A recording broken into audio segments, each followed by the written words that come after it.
A 9-day road trip out to Washington can only be achieved by dudes who have mustaches and have strict rules around not showering. Dudes that call themselves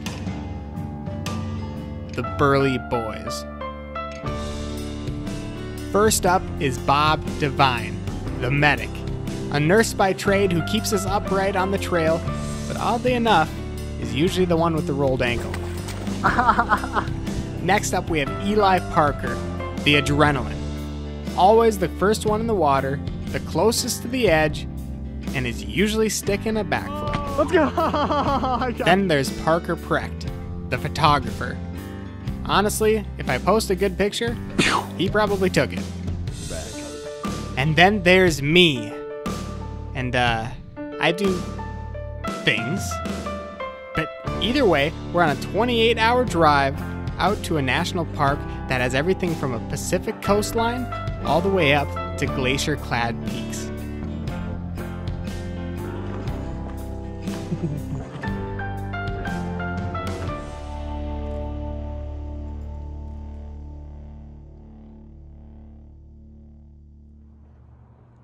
Kalaloch Campground. This place has officially shattered any record of being my favorite campground ever. Yes, it has all the good things. Plenty of privacy, campsites, bathrooms, and drinking water. But as the mist floated in the air and the intense greenery surrounded us, it felt healthy. It felt right. It filled us with life. Looks like heaven. And with the beach being literal steps away, this place has everything. This is great. Coffee is an eyeballed amount of water that could sustain 4 dudes, and an eyeballed amount of coffee that could caffeinate said water. That's brilliant.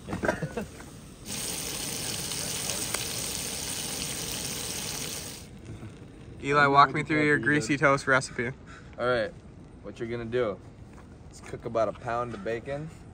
Get a nice even layer of that nice bacon grease. Make sure your pan's super hot. Put your toast in, kind of the least greasy part. Get a nice sear on one end, flip, nice sear on the other end, and you got yourself a piece of greasy toast. Oh yeah. Welcome everybody to fly school. Bobby's first time fly fishing. Let's go! He already got 1 fish today on the spinning reel, so he's locked in now. Upgrading. Once you guys catch one, then you can join. Let's go. So this is a 9-foot 8-weight fly rod. It's pretty good for an all-around setup. We got a monofilament leader. It's thicker at the top here, and then it tapers down. It's a 9-foot leader, and it tapers down to really skinny at the end, so the fish have a hard time seeing it. And then this fly line, this is what you use to cast. So the weight of these flies are so minute that you can't use the momentum from those to get the line out there. So you actually use the weight of this green line to send the fly out there. And basically it's just like a snapping motion like this. And you just let more and more line out, and it gets longer and longer of a cast. And then when you reel in, you kind of pull on this. Instead of reeling like a regular rod, you let line out here as it's kind of sitting on the ground in front of you.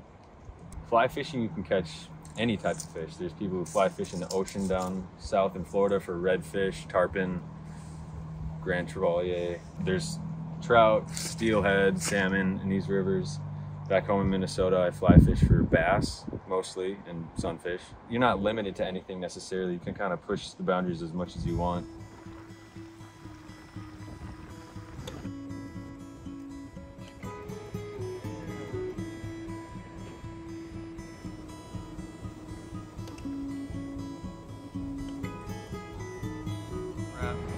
We're at the tree of life.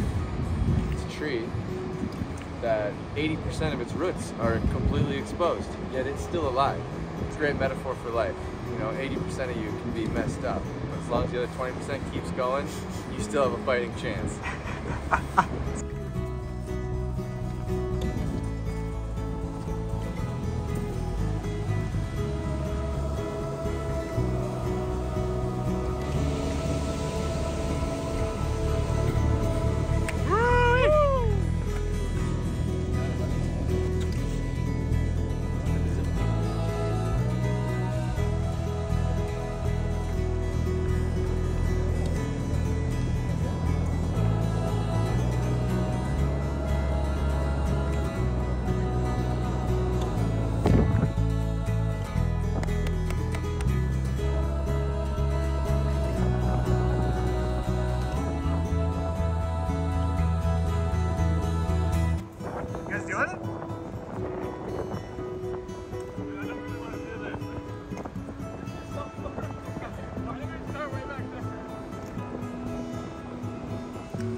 Today we are hitting the trail for a one-night backpacking loop around the Seven Lakes Basin Area.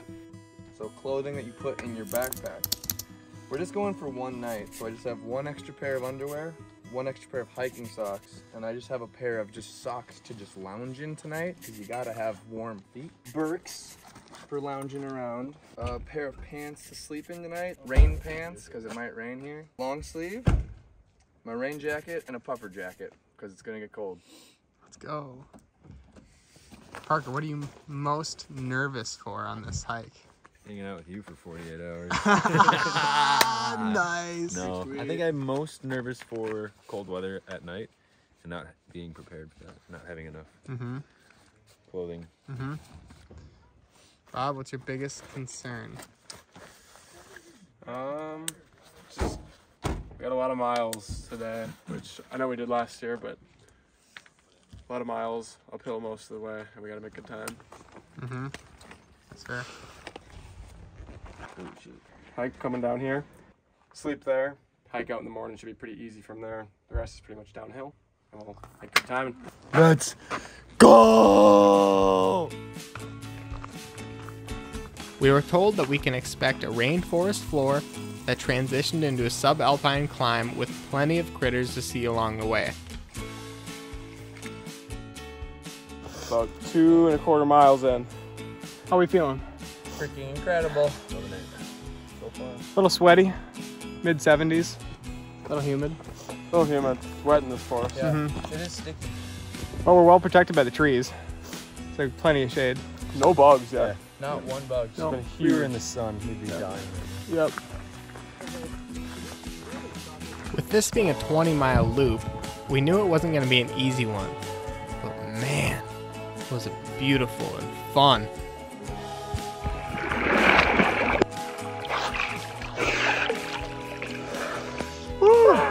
Let's go! Let's go!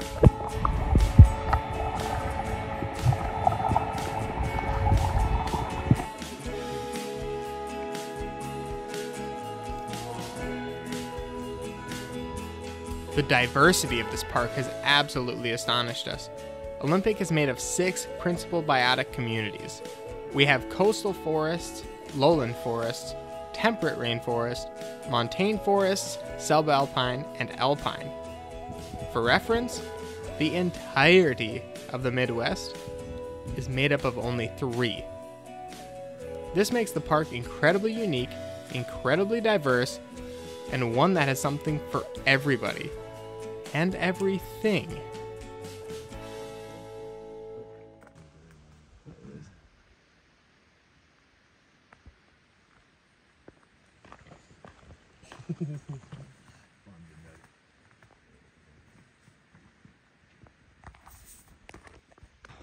That's gotta be it. Yeah. Mount Olympus towers over the park at nearly 8,000 feet. There she is. When English explorer and navigator Captain John Meares first saw the mighty summit with his own eyes in 1788, he deemed it as a worthy home of the gods, and therefore naming it as such. That's a neat mountain right there, boys. And it's my goal to experience and document all 63 U.S. national parks. Come along, we got a lot of work to do. Sticker slap.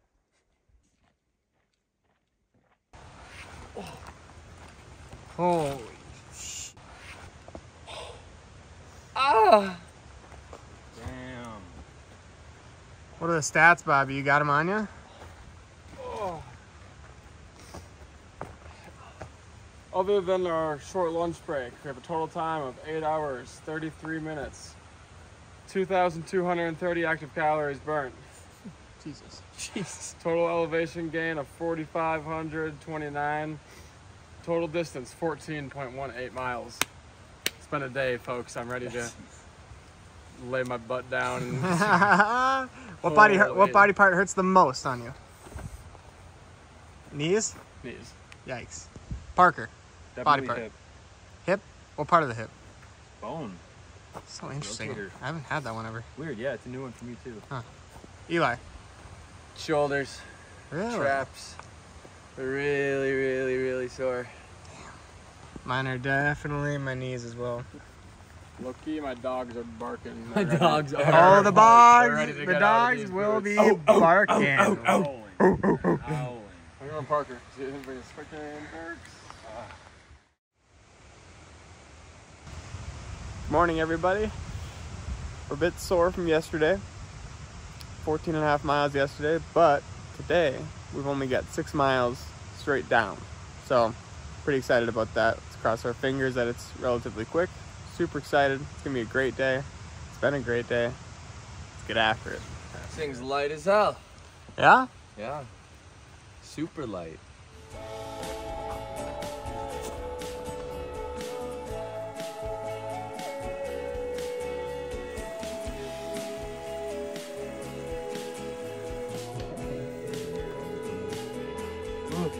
Really hard. I really like it though.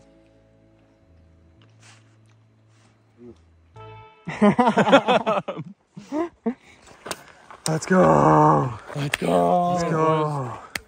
Let's go. Woo-wee. Let's go. High Divide, 7 Lakes Basin Loop, 19 miles, 2 days, 12 hours of total hiking time, 3,000 calories burned, probably 700 eaten. We're feeling good. We're gonna go get some burgers right now. That's what we're all hankering for. burgers. From coastline to alpine, Olympic National Park has made its way into the top 3 national parks that I have had the privilege of experiencing so far. Honestly, it might be number 1, but I don't want to be dramatic. With that being said, the Burly Bois are back on the road to Mount Rainier National Park, and this might honestly make it onto the list as well. But one huge thank you to Phaser Marketing for all of the support and Arby's pit stops. We really appreciate you. We will see all of y'all next time in Mount Rainier. Oh, man.